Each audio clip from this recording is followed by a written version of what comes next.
Hello friends, welcome to JNC. Friends, इस video में हमारे पास जो क्वेश्चन है उसमें हमें एक मैग्नेटिक फील्ड दे रखी है 0.5 टेस्ला की। इसमें एक रिंग है जिसकी रेडियस स्मॉल आर है और इसका रेजिस्टेंस 2 ओम है।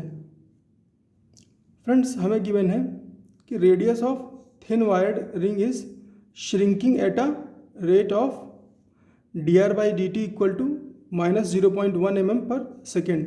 तो ये जो रेडियस है ना, ये -0.1 mm पर सेकेंड से श्रिंक हो रही है ना, कम हो रही है। तो हमें कैलकुलेट करना है EMF induced, current induced and direction of current induced. हमें 3 पैरामीटर कैलकुलेट करनी है।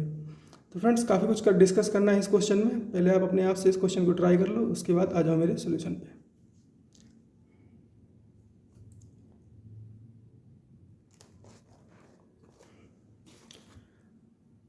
तो फ्रेंड्स, क्या होगा जब इसकी रेडियस श्रिंक करेगी, है ना, जब इसकी रेडियस श्रिंक करेगी तो इसका एरिया डिक्रीज होगा, एरिया डिक्रीज होगा तो नंबर ऑफ फ्लक्स लाइंस, है ना, number of magnetic flux lines passing through ring will be reduced, है ना, एरिया कम होगा। तो phi is equal to BA cos theta से अगर देखो आप, एरिया रिड्यूस होगा तो फाई रिड्यूस होगा क्योंकि एरिया रिड्यूस हो रहा है। तो फ्रेंड्स, क्या होगा, फाई अगर चेंज होगा, है ना, फाई अगर चेंज होगा तो मॉड ऑफ d∅dt, है ना, मॉड ऑफ d∅dt, इसकी वैल्यू चेंज होगी, है ना, इसकी वैल्यू कुछ होगी, कुछ भी होगी, है ना, माइनस में हो प्लस में हो तो इसकी वैल्यू चेंज होगी। तो इंड्यूस्ड EMF इंड्यूस हो जाएगा, EMF इंड्यूस हो जाएगा और उस इंड्यूस EMF की वजह से एक करंट फ्लो करेगी क्योंकि इसमें कुछ रेजिस्टेंस भी है, इसमें कुछ रेजिस्टेंस भी है। तो फ्रेंड्स, यही चीज़ें हमें कैलकुलेट करनी है कि कैसे ये हैंडल हो रही है। तो सबसे पहले हम लिखते हैं friends, flux is equal to B.A, that is BA cos theta. Friends, magnetic field और एरिया वेक्टर, है ना, दोनों के बीच एंगल कितना है, इसका एरिया वेक्टर कैसा होगा। तो फ्रेंड्स, क्योंकि इसमें कोई करंट फ्लो नहीं कर रही है, अभी कोई करंट अभी फ्लो नहीं कर रही है, तो इसका एरिया वेक्टर आप कहीं भी देख लो, ऊपर देख लो, नीचे देख लो, है ना। तो एरिया वेक्टर इसका पैरेलल होगा मैग्नेटिक फील्ड के, है ना, पैरेलल होगा मैग्नेटिक फील्ड के। तो थीटा 0 होगा, थीटा 0 होगा। तो इसको हम क्या लिख सकते हैं, BA। तो फाई क्या हो गया, B इंटू A। एरिया क्या है, πr²। एरिया क्या है,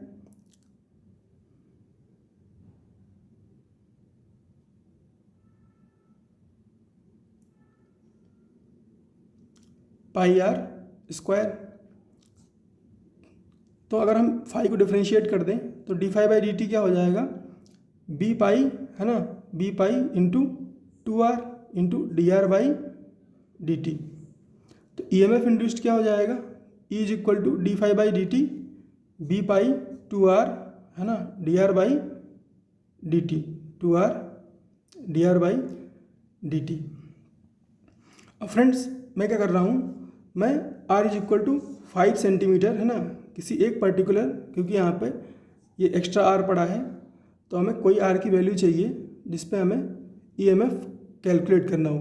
तो मैं r is equal to 5 centimetre पे कैलकुलेट करूँगा EMF कितना होगा, इंड्यूस्ड EMF कितना होगा। तो वैल्यूज पुट कर लेते हैं। मैग्नेटिक फील्ड कितना दे रखा है, 0.5, पाई की वैल्यू 3.14 और ये 2 और r की वैल्यू ले ली मैंने 5 सेंटीमीटर, 5 इंटू 10⁻², है ना, 5 सेंटीमीटर इंटू dr/dt की वैल्यू कितनी है, 0.1 mm पर सेकेंड।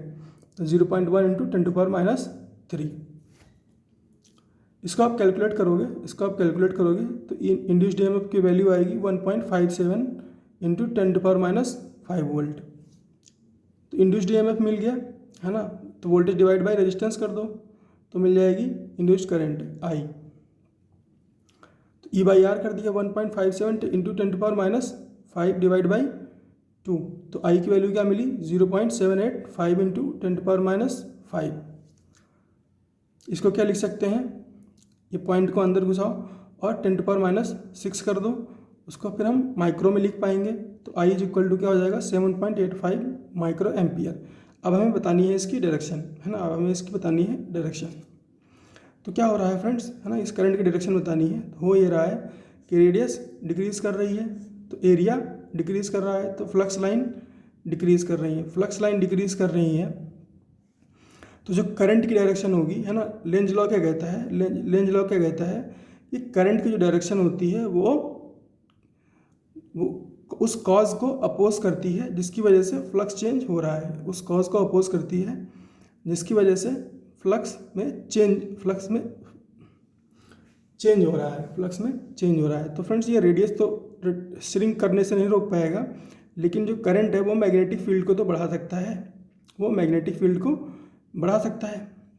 रेडियस को तो श्रिंक होने से नहीं रोक पाएगा, लेकिन मैग्नेटिक फील्ड को बढ़ा सकता है। कैसे बढ़ा सकता है फ्रेंड्स, अगर इस रिंग में करंट फ्लो करे, है ना, इस तरह से करंट फ्लो करे कि वो एग्जिस्टिंग मैग्नेटिक फील्ड की डायरेक्शन में हो, तो net magnetic flux line passing, है ना, थ्रू एरिया ऑफ रिंग, है ना, वो क्या हो जाएगा, इंक्रीज कर जाएगा, है ना, इंड्यूस्ड करंट के साथ।